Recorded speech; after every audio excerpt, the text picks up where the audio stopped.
Hey there, so today we're going to talk a little bit about Joshua 1,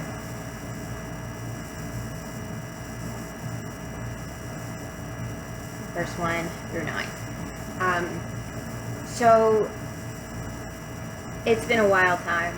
I think that's the best way for me to put it, and I think that I realized a lot of my friends, again, are struggling with some of the same issues, and a lot of people that I care about who are mentors to me are also suffering some really tremendous hardships that definitely beg larger questions about life. So I was really inspired to promote a message that forces all of us to circle back and again root into what we know. I say it all the time, and I will continuously say it, that your mind is a battlefield. So every day you have to prep yourself, you have to prepare yourself, and you really should be very cognizant about what's going on in the world around you and with your friends and people that you care about, especially during this crazy time. We often find ourselves in a position where we don't realize that friends of ours are hurting until they're at the brink of suicide or until they commit suicide. And it's that middle leg that's really the most important. That if you think about a race, right, it's you start out and the start is really good, and eventually that there'll be a finish in the marathon. But the hardest part in the marathon is actually setting that pace and forcing yourself to keep going, right? And that's what life is sometimes for a lot of people. None of us are immune to struggles, and it's okay to have struggles, and it's okay to have self-doubts. It's okay to feel your emotions. It's okay to have grief. The most successful people go through battles where they doubt themselves. And all of this is normal. And again, from talking to a lot of friends of mine, I really see where they start to get inside their own head and feel like because there's challenges that they must be unworthy, or they're not called to do what they're doing. And that's completely false. And I really want to hammer away at that for a lot of people. Your struggles are going to come. That's normal, right? You feeling through that's normal. And, where it becomes abnormal is when it goes to this awful tipping point where, there's this point of no return inside your head, and you really start to make choices because you feel that you are in a position of weakness, and that's not a great place for anyone to be. So we serve a God that has overcome the world, and anything that you are facing from a position of strength, right? And just because you're in a position of strength does not mean that there will not be challenges. It does not mean that you will doubt yourself. But never forget where you are, right? You are not at the bottom looking up. You have already won the war through Christ, and you are actually at the top looking down. And anywhere that you go, you're going further up that ladder. It's like climbing a mountain. You've already come so far, and you just really need to keep going.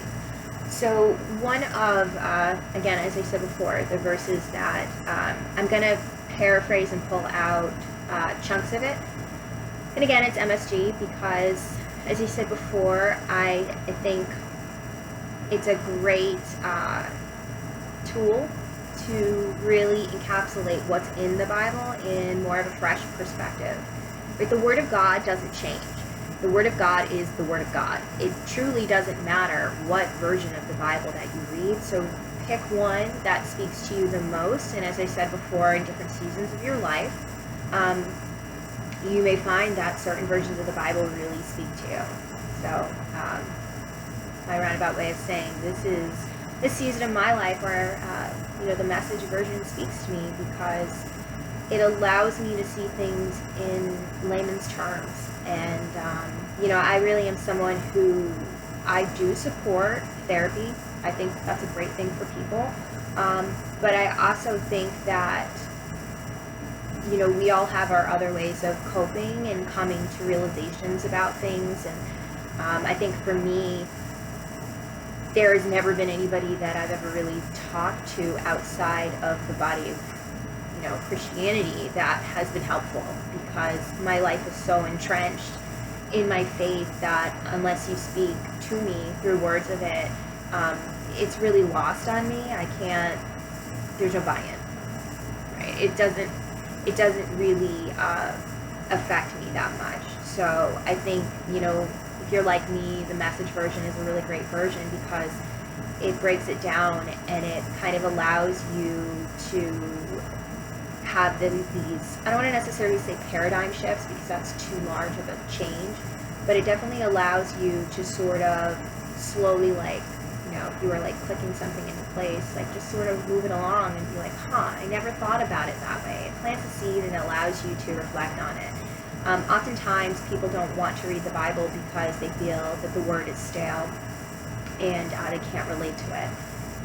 So, you know, you can sit in your King James version, but if it doesn't help you, and if you don't really understand the gravity of what's there and the significance, then you really got to shift out of that version into one that is going to create impact in your life, because that's the point of the Bible. If you want to sit with someone who is a really great biblical scholar and, you know, you're diehard about a certain version, that's a great thing to do too, and they can allow you to, you know, really pull apart the pieces of what's being said from that Bible. But I think, you know, MSG version is a pretty good one, especially if you know the Bible well, and especially if you don't know it very well. So it kind of gives that intro. So with that said, Joshua 1. So I'm going to pull through, this is 1 through 9 actually. So the MSG likes to clump things into sections and paragraphs, and so I'm just going to pull out some pieces of it. You'll have to bear with me when I find my spot.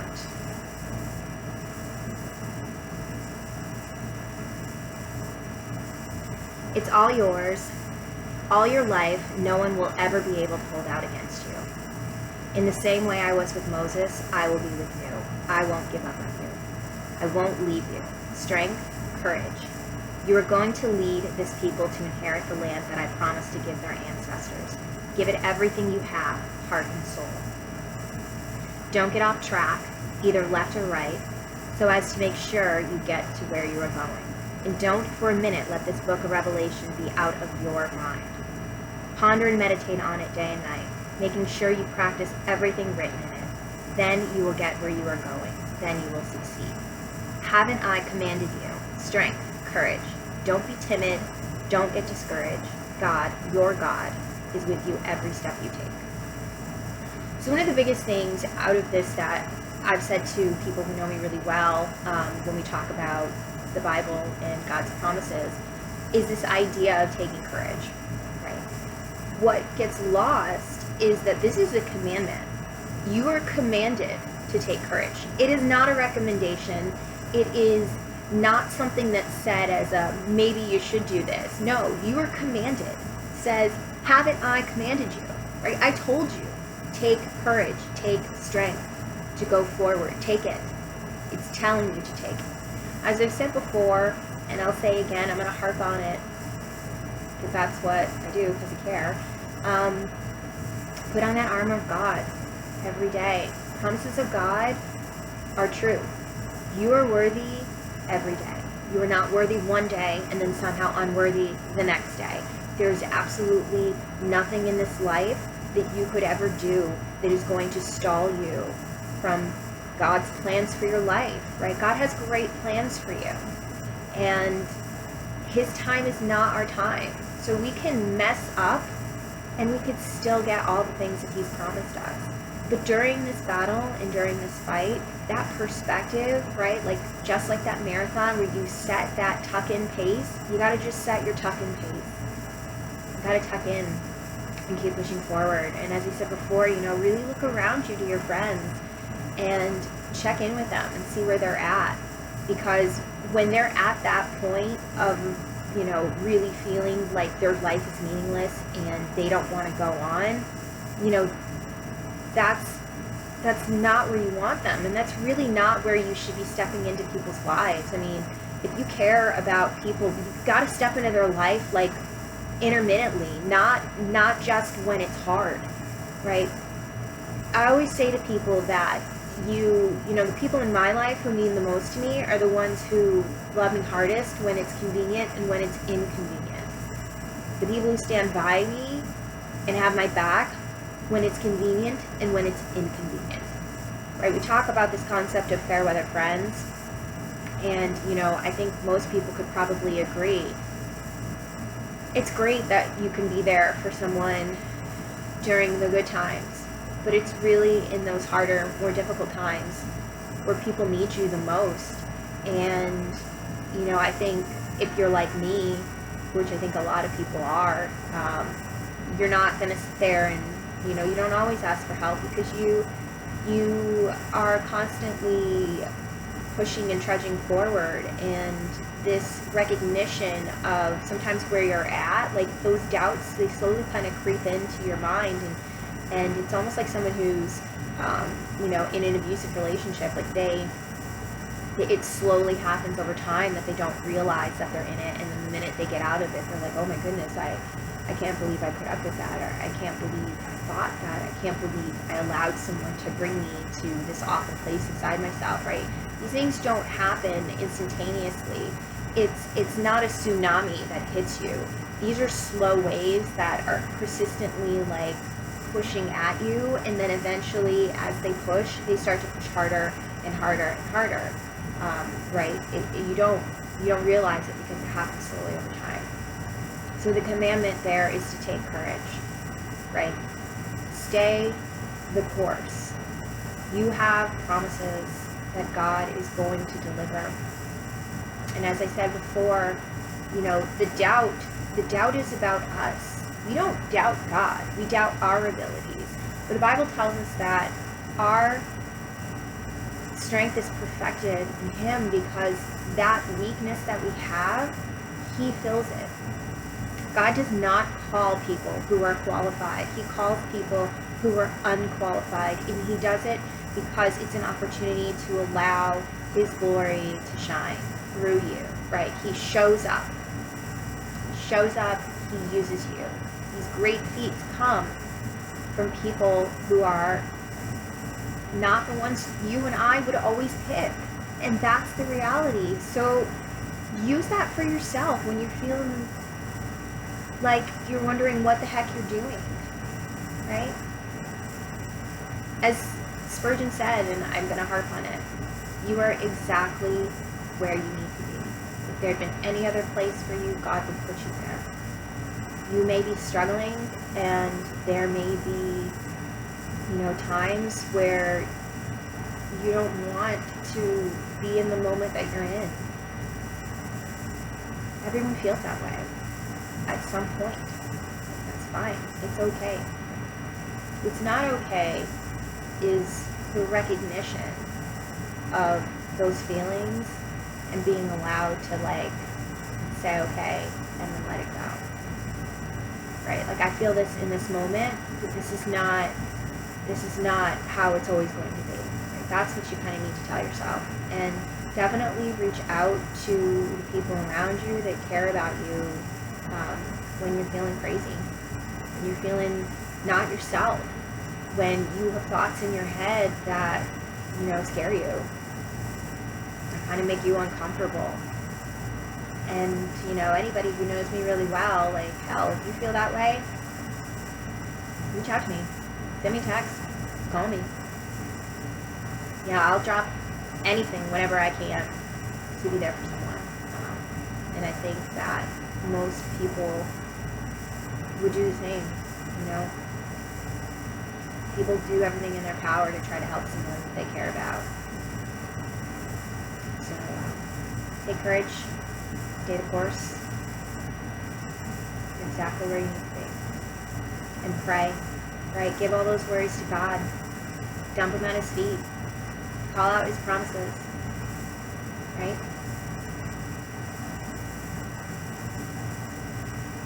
So I hope that helps. You are commanded to be strong. But it's okay to be weak. Just know that the goal is to put on that daily armor. And if that means you read the promises of God every day, then that's what you do. If that means you need to write out something that declares all the promises of God and tells you you are a child of God, that you are commanded to be strong, that you are a warrior, that you don't need to worry about being weak because His strength perfects you and pushes you forward, that you cannot disrupt the plans that God has for your life because you are not that powerful. If that's what you need to do and read it 5 times a day, then do that. So God bless. I hope that helps. And see you next time.